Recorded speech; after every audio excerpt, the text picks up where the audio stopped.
William Robert Shepard was an American cartographer and historian specializing in American and Latin American history. In 1896, Shepard completed his Ph.D. at Columbia University. He then studied in Berlin and finally became professor of history at Columbia University. He is best known for his historical atlas, published in several editions during the early 20th century. He is considered a pioneer in the field of Latin American history. Shepard's address to the 1909 meeting of the American Historical Association was probably the first time that a part of the program of the annual meeting was devoted to the history of other peoples in the Americas. Quote, in his remarks, he decried that in the United States the history of the Western Hemisphere focuses on the English colonies and ignores or disparages the history of Spanish, Portuguese, and French America. He called for a more balanced history of the Americas, stressing that the history of the Spanish, Portuguese,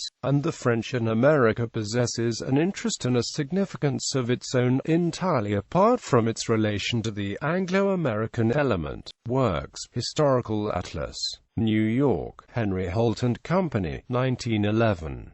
The Hispanic Nations of the New World, Our Southern Neighbors. New Haven, Yale University Press, 1919. Hispanic Nations of the New World, A Chronicle of Our Southern Neighbors, New Haven, Yale University Press, 1921. Historical Atlas, New York, Henry Holt and Company, 1921. Latin America, New York, Henry Holt and Company, 1923. Historical Atlas, New York, Henry Holt and Company, 1926.